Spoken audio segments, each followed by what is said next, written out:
Hi there crafters, Louise with you today. Thanks for checking out this video. It is my first share for the month of December featuring the Kitaholic Kits December kit. And it is full to the brink of some really great neutral items. And I'm on this real stash busting kick at the moment. So I'm actually going to pull some items from my stash that I kind of want to get used up. So there's no pressure for me to pull specific items when I'm thinking about stash busting with my kit, but in this case I've pulled quite a few neutrals and some items that I think might work really well with this month's kit. So having a look at those first, I'm now going to move on to actually creating my first layout. Now I have started to work on a little project for 2025 on my own personal YouTube channel, and it relates to sketches. That's all the hints I'm going to give you, but I've been designing a few sketches lately, and so at the end of this video you will find the sketch that this layout is inspired by. It's all about creating these sort of triangle pieces. I'm really into different shapes at the moment, and this might shock some of you, but to see me actually getting my ruler out and measuring a piece of paper is quite a shock. Don't fall off your chairs, but I am going to purposely measure out a particular triangle, and the reason I do this is because I want it to be a certain size and I want it to be able to be replicated. So for that 4 different times on those patterned papers as you saw at the very beginning. So once I've cut my initial circle, hang on, I will get the words out eventually. Once I've cut my initial triangle, I'm going to repeat that process and cut 3 more, so I've got 4 in total. Now once I have my 4, before I stick them onto my white background, I'm actually going to distress the edges a little bit. So you don't actually see me do that. I do that off camera. There are certain things that I cut out of my videos on purpose, things like adhesive and distressing and sticking a whole bunch of letters down, techniques that as scrapbookers I know you know how to do them. So when we make these videos, it's all about the inspiration of the layout and trying to give you some slightly different ways to use your kit. You might see something throughout the month from the design team that actually inspires you to get creative or to get your kit supplies out, but it's also a great way to go back and look at older kit design team layouts, and you can actually go ahead and use them for inspiration with other kits as well. So don't necessarily think that all the inspiration that we provide for you is unique to that kit. It's all about helping you to find ways to put layouts together. Now, as part of this sketch, we've got these 2 areas in the center of those background triangles. So we've got our 2 photos at the top, and then we've got our 2 sort of matching areas where we're going to create some clusters and leave some space for some journaling as well. Now, having a look at the ephemera in this kit, love it. We have been given such a generous amount of product.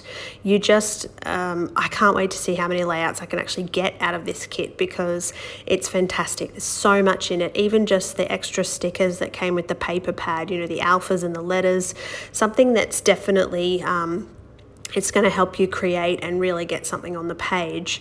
So you can see I've popped those little stars around the outside of where I'm building my cluster, but I'm also building this sort of bigger cluster down in that bottom right hand section, and I'm going to do that with some tags and some little pieces, and I'm going to doodle around this little extra border cluster area that I'm creating too.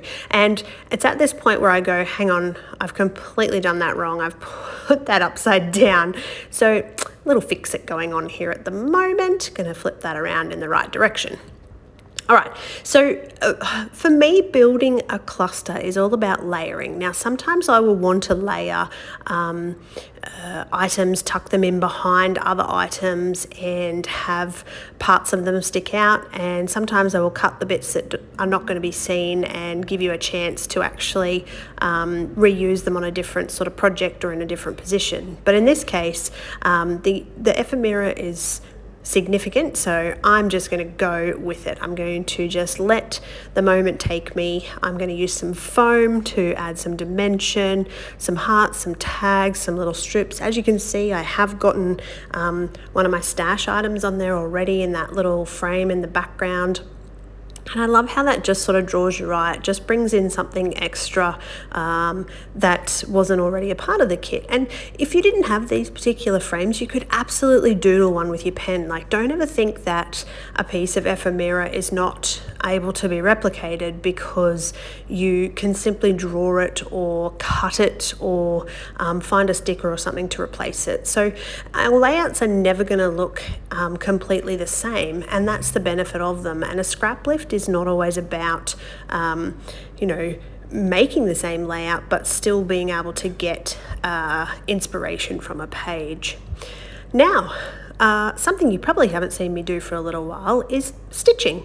But again, yes, I had to add some stitching. It is one of my favorite parts of a layout. So I have hand stitched a little bit of gold embroidery thread, and I'm going to stick some stuff down. I didn't like that little doodled border that had gone sort of a bit wonky. So I'm sort of just trying to detract from that, even though I think maybe it actually does draw your attention to it by putting an embellishment there.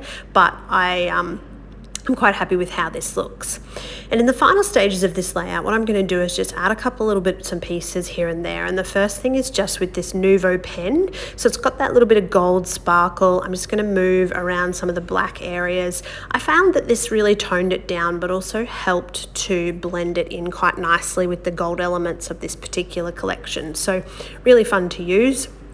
I want to add just a little bit of the journaling and the stickers, again, because there was so much and this little left-hand part of the cluster did look a little bit empty there. So adding a few more bits and pieces, handwritten journaling, which is my favorite way to journal.